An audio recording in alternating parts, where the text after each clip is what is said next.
Welcome to 5 Good Minutes.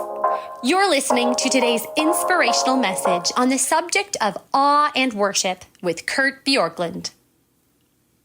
So this week on 5 Good Minutes, instead of taking a book or a chapter, because we're right in between the end of what we've been doing and a new season headed into Thanksgiving, Christmas, I want to just take a few days to talk about what spiritual health looks like. Like, what is the essential element of a healthy spiritual life or a soul that is rightly related to God? And I think the temptation often with this question would be to produce a long checklist and then to try to say, well, let me try to do all of these things so that I have a healthy life. And so I have spent some time just asking the question, if you had to boil it down to one key element, to say if you had to focus on one thing and this one thing would give you the healthiest spiritual life possible, what would that be?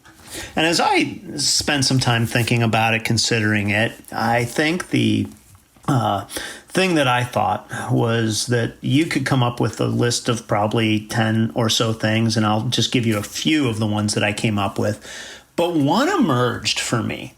Some of us might say, well, surrender is the issue. Romans 12, live as a living sacrifice. Some might say obedience, John 14, just align everything in your life with God. Some might say love, because the greatest of these is love. Some might say it's faith or faithfulness, waiting on God, Isaiah 40, or abiding, relying on God, John 15.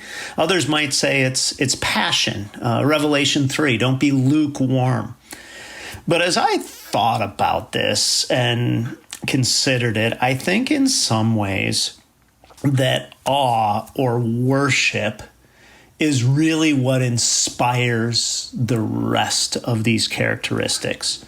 And this is really what Romans 12, 1 and 2 says, that this is your logical or your spiritual act of worship, is that you give yourself and surrender your life. It says this is the ESV, I appeal to you, therefore, brothers, by the mercies of God, to present yourselves a living sacrifice, holy and acceptable to God, which is your spiritual worship.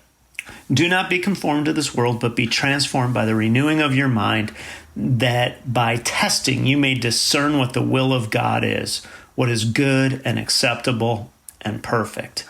And so worship or awe is really at the core of being able to say, I have a healthy spiritual life. So in some ways, the question is, well, how does one stay in a space of consistent worship or awe? And that is what I want to spend a little bit of time this week exploring. But right now, I just want to do a little quick awe audit. And by awe audit, what I mean is, would you be able to say that awe or worship is a hallmark, a characteristic of your life? And the way you know this is really involved in a couple of things. One, when you are spontaneous in worship or thought, does your mind flow to God or does it flow to something else? In other words, when you just have some time to think and be, what is your mind drawn to? And then as you think about kind of the things that motivate you, like when you're at a church service, do you find it hard to get your heart to engage, or is it easy? If it's hard, then that's an indicator that awe, worship isn't present. And then if the other things we talked about, surrender, obedience, love, faithfulness, abiding, passion, all seem difficult to maintain, that's probably an indication that there's an awe problem. And so today, I just want you to ask yourself how you're doing with awe, worship of God.